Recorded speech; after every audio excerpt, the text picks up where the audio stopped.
하나님 말씀은 사무엘상 21장 10절부터 15절의 말씀입니다. 사무엘상 21장 10절부터 15절입니다.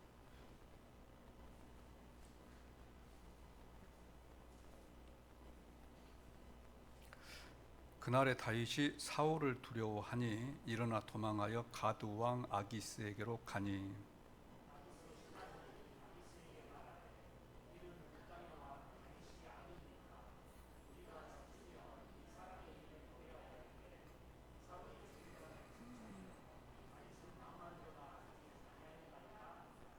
다윗이 이 말을 그의 마음에 두고 가드 왕 아기스를 심히 두려워하여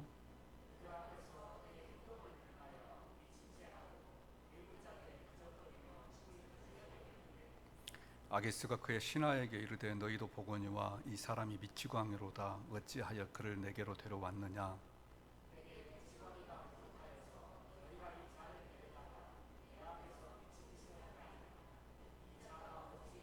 집에 들어오겠느냐 하니라. 아멘. 우리는 지난주에 다윗이 실수하는 장면을 우리가 살펴보았습니다. 다윗이 넙당에 갔죠. 넙당에 사울에게 쫓겨서 넙당에 갔습니다. 넙당에 가서 제사장에게 먹을 것을 달라. 그리고 좀 언기가 회복되니까 칼이 있느냐. 그래서 골리앗의 칼을 주어서 그 골리앗의 칼을 가지고 왔습니다. 그런데 그것은 다윗의 큰 실수였죠. 그로 인하여서 제사장의 무려 85명이 죽임을 당합니다. 그런데 오늘 말씀도 이어지는 말씀이죠. 오늘 말씀에서도 다윗이 두려워하고 있습니다. 오늘 말씀 보면은 좀 비참하다는 생각이 들죠. 살려고. 블레셋은 그 골리앗의 나라가 블레셋이잖아요. 그래서 이스라엘과는 늘 적대 관계에 있었습니다. 원수 나라잖아요. 원수 나라. 그 원수 나라에 가가지고 정말 미친 척하고 침을 흘리면서 수염에 침을 흘리면서 그렇게 살려고 어떻게 보면 요즘 말로 말하면 발버둥 치는 모습들이 너무나도 안타깝습니다. 그래서 오늘 말씀에도 보면은 두려워하는 다윗을 만날 수가 있습니다. 그렇다면 그 두려움으로 그가 어떤 행동을 했느냐? 미친 척을 했죠. 미친 척. 우리는 지난주에 다윗이 하나님과의 관계가 잘못되었다고 하는 부분을 가지고 말씀을 드렸습니다. 사울이 다윗을 죽이려고 했고 그것이 두려워서 넙당으로 갔습니다. 넙당. 그리고 그곳에서 칼을 달라고 하죠. 칼을. 이것은 하나님과의 관계가 무너졌기 때문에 그랬다라고 지난주 우리가 살펴보았었습니다. 하나님과의 관계가 무너지니까 칼을 달라고 하는 거죠. 골리앗의 칼을 달라. 전에는 하나님과의 관계가 좋을 때는 하나님을 의지해서 나가서 그 골리앗의 칼을 든 골리앗을 싸고서 이겼거든요. 그건 뭐 17세 정도 되었을 때. 그때는 그 칼을 든 골리앗을 이겼는데 그 이긴 이유가 무엇인가요? 이긴 이유가? 너는 칼과 창과 단창으로 오지만 나는 만군의 여호와 하나님의 이름으로 간다. 그렇게 나갔을 때는 골리앗의 칼을 이겼습니다. 그런데 이제 그 하나님과의 관계가 무너지니까 그 골리앗의 칼을 달라고 하고 있습니다.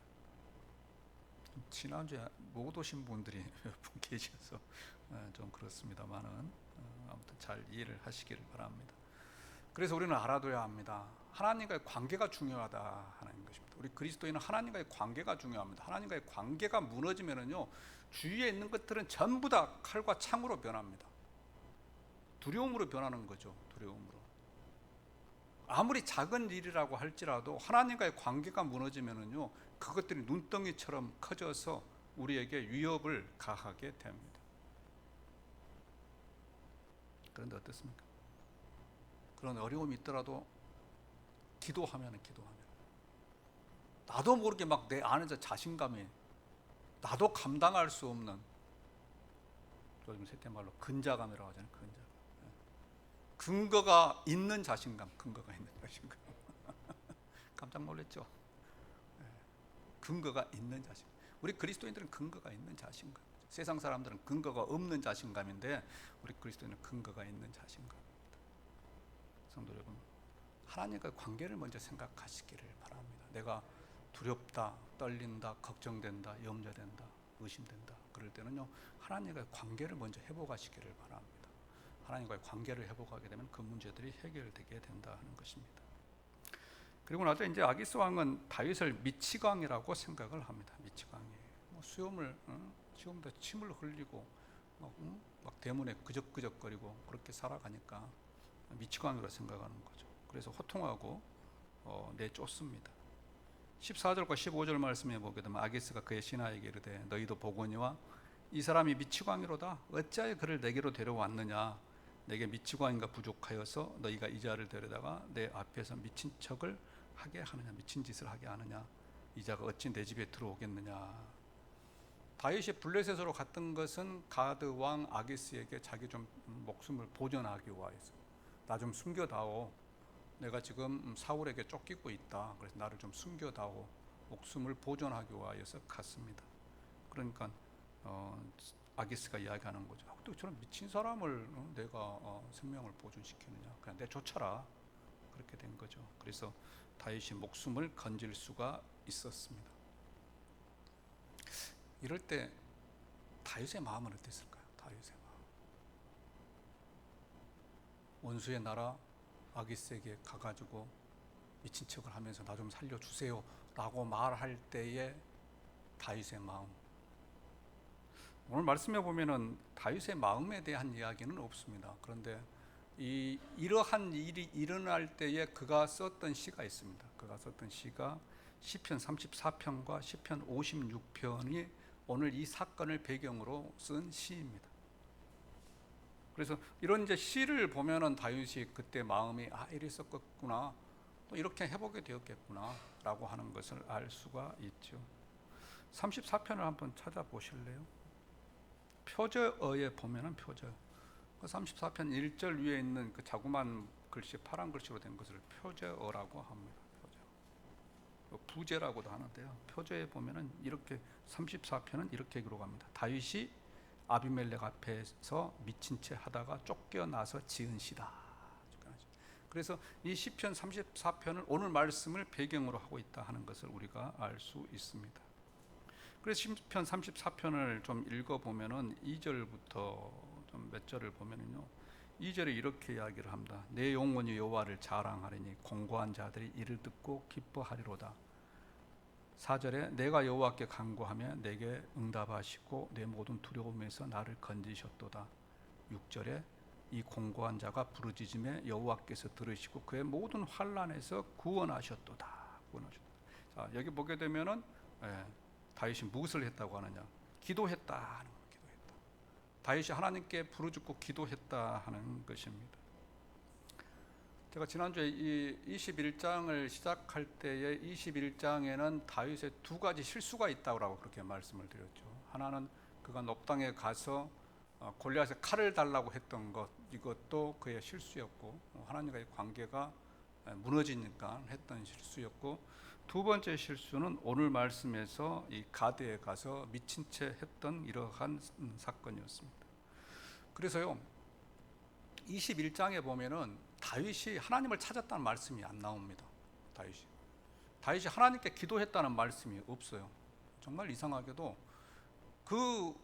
정말 하나님의 은혜 가운데 살았고 하나님의 능력을 체험했던, 그래서 막 사울은 천천히요 다윗은 만만히요 물맷돌을 하나로 골리앗을 쓰러뜨렸던 그 다윗이 21장에는 하나님께 기도했다, 부르짖었다 하는 이야기가 없습니다.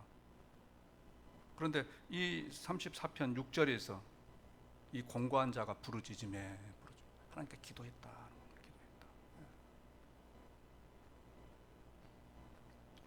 하나님께 기도할 때 그가 이제 그를 구원해 가십니다. 23장에 보게 되면은 하나님께서 그를 구원해 가십니다. 우리가 기도해야 될 이유가 여기에 있다 하는 것입니다.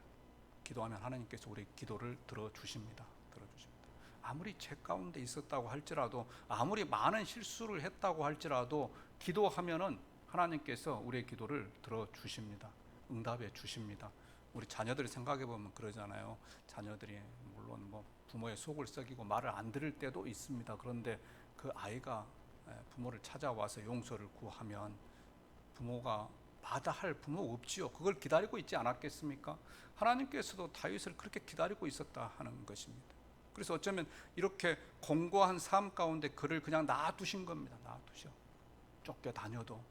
또 가드왕 블레셋은 이방인의 땅이거든요. 그렇기 때문에 가서는 안 되는 땅입니다. 가서는 안 되는 땅. 하나님께서 가지 말라고 한 땅이에요. 그럼에도 불구하고 그가 그곳에 가도록 하나님께서 내버려 두신 이유는 그가 다시 돌아올 것을 믿었기 때문이다 하는 것입니다. 성도 여러분, 때로는 어려운 일들, 그것이 하나님의 나를 붙들기 위한 하나님의 계획이다, 하나님의 허용하심이다, 이것을 생각하는 저와 여러분이 되기를 원합니다. 그리고 그 일로 인해서 하나님과의 관계를 회복하십시오. 그러면 하나님께서 응답해 주십니다. 기가 막히게 응답을 해 주십니다. 2차 세계대전 때 유명한 전투가 있습니다. 단케르트 전투라고 하는데요. 영화로도 나왔습니다. 한 6, 7년 전에 보니까 단케르트 전투라고 하는 영화가 우리나라에서 수입돼서도 상영이 되더라고요. 근데 이제 가서 봤습니다. 기독교 영화 좀 그럴 것 같았어요. 그런데 우리 목사님들하고 몇 번 가서 봤는데 전혀 이제 그것하고는 관계없는 그러한 스토리였습니다. 이 단케르트 전투는 영국과 독일과의 전쟁에서 있었던 사건인데요. 1945년 5월 26일에 영국의 함정들이 단케르트라고 하는 그 항구에 이렇게 모여듭니다. 정박을 합니다.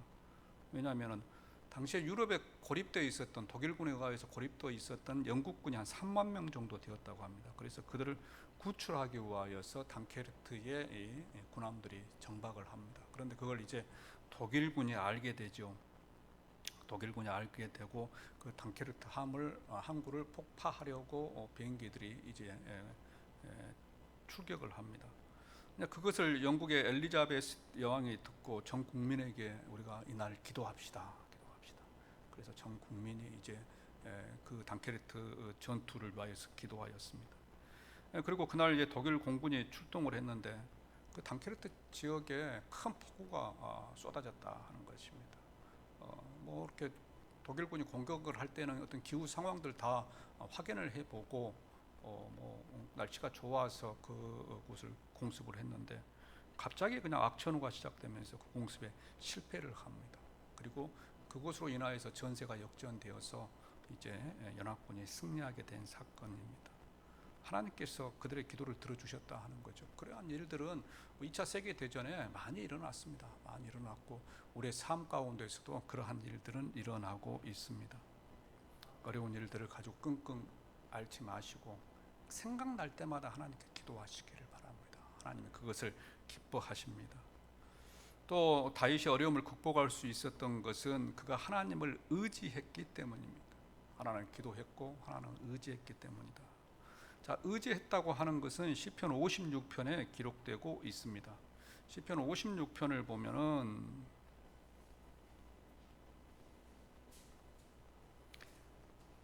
시편 56편 1절부터 4절을 보면은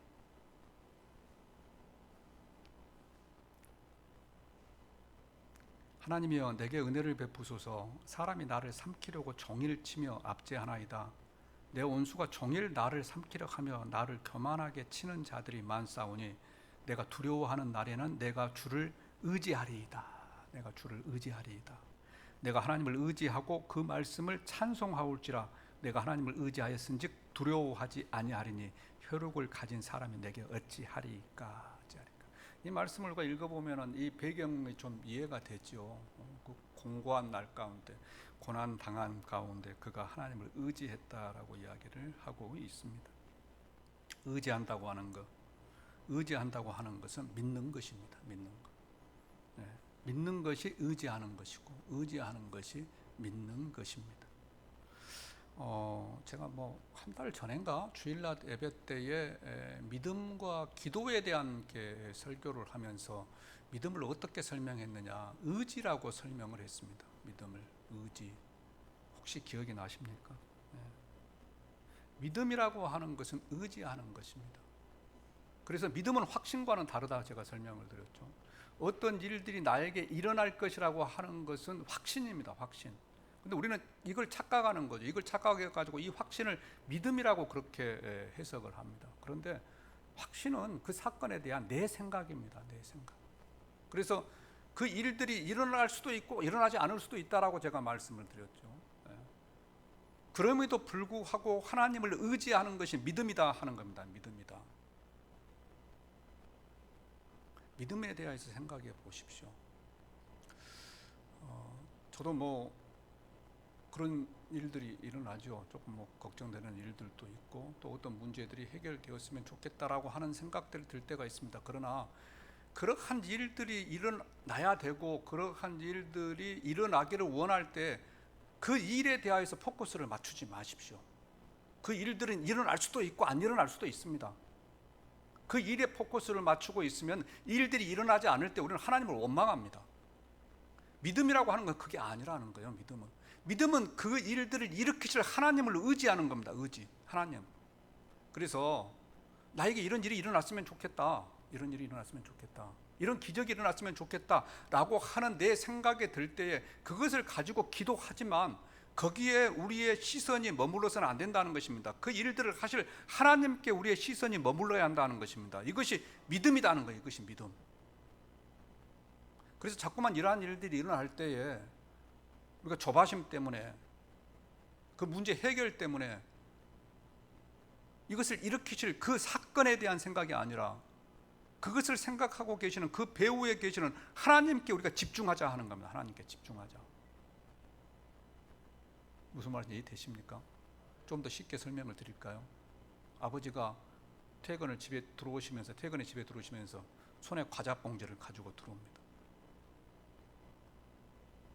아이들은 그 과자 봉지에 관심이 있어요. 과자 봉지. 그 과자 봉지를 받자마자 자기 방으로 들어가서 과자 봉지를 먹으려고 합니다. 그것은 어린 아이의 신앙이라 이것이 믿음이 아니라는 것입니다. 아버지가 과자 봉지를 가져올 때는 그 아버지를 바라보기를 원한다 하는 겁니다. 아버지를 바라보기를. 성도 여러분, 나에게 어려운 일이 닥쳤을 때 그 어려운 일에 집중하지 마십시오. 그 어려운 일에 집중하면 그것이 두려움이 됩니다. 그러나 그것을 가지고 기도할 때에 그것을 해결하실 하나님께 집중을 하십시오. 하나님이 어떤 분이신가? 하나님이 어떤 분이신가? 늘 기도의 포커스를 거기에 맞추고 우리의 생각의 포커스를 거기에 맞추십시오. 그러면 그 하나님이 기뻐하십니다. 그리고 그 문제를 해결해 주십니다. 우리의 기도가 여기까지 나가야 되고 우리가 기도하는 이유, 목적이 뭐냐? 그 하나님을 바라보는 것이다 하는 겁니다. 하나님을 바라보는 것이다.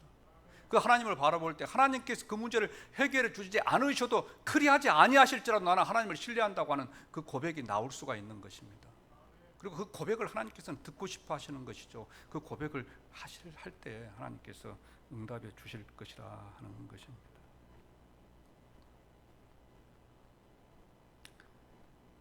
다윗은 56편 9절에서는 이렇게 고백합니다. 내가 아뢰는 날에 내 원수들이 물러가리니 이곳으로 하나님의 내 편이심을 내가 아나이다. 내가 기도하는 날에 내 원수들이 물러간다 하는 것입니다. 그리고 그것으로 인하여서 하나님이 내 편이다. 성도 여러분, 하나님은 우리 편이 되십니다. 어떠한 상황 가운데서도 하나님은 내 편이십니다. 부모가 자녀를 때리는 한이 있더라도 부모는 자녀 편이죠. 우리 옛날에 보면은 어린이 때, 아이들 때 공을 찰 때 편가르기를 하잖아요. 편가르기를 할 때 누가 내 편에 공을 잘 차는 친구가 하나 딱 내 편이 되면은 얼마나 기분이 좋습니까? 야, 이번 우리 게임 이겼다. 그런 생각 들잖아요. 하나님 내 편이 된다고 하는 것이 그런 것입니다. 하나님이 내 편이 되실 때 우리가 살아가는 우리의 삶이 훨씬 더 행복하고 좋은 일들이 있을 것입니다. 하나님이 내 편이 되기를 원한다라고 하는 기도가 오늘 이 밤에 있기를 원합니다. 우리 한번 기도합니다.